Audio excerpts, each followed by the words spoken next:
Защо рисувам? Огромна енергия, завихряща се от корема през гърдите, ръцете и главата ми. Ако спра да рисувам, заряда вътре в мен ще ме взриви. Вероятно ще угасне и ще остана безжизнено да гледам в празното пред мен. Така, картина след картина, импровизирам, съчетавам.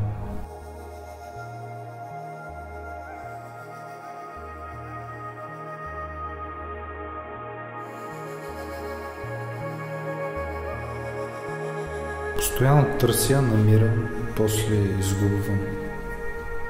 После пак намирам. Понякога тръгвам от никъде, от нищото, минавам през места, които не съществуват. Често сънувам и на сутринта знам откъде започна. Така създавам творбите си. Метал, хартия, плексиглас, алуминий, мрежа, ВЛПП, ламарина, пластмаса, въже, болтове, гайки, пирони, силикон.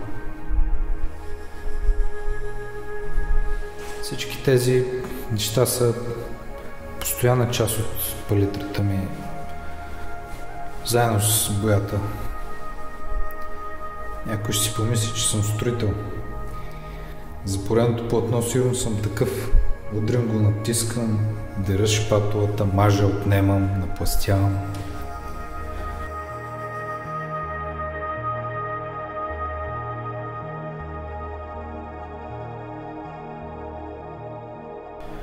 Формите са резки, щрихите са остри.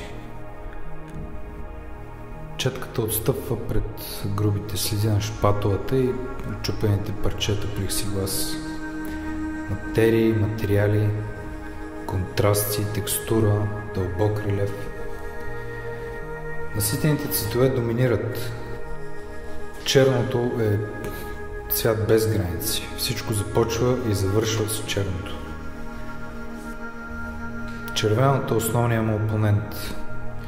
С помощта на жълтото често вземат превес. Бялото е неутралният свидетел, който контролира. Комбинациите са безкрайни. Енергията е огромна.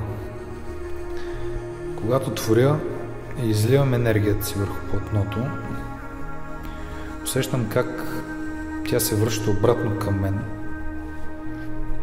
и дълго време след това остава да пулсира.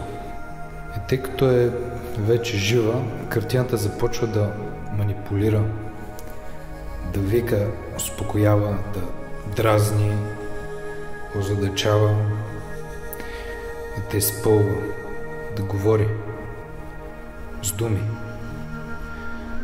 Картините ми идват с думи.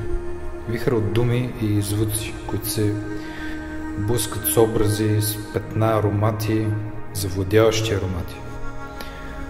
Всеки цвят излъчва свой собствен аромат, свой собствен звук. Когато взема цветовете, формите и мириса на деня и нощта, на времето и сезоните и започна да ги нанасям върху платното, това е страст, по-силна от мен.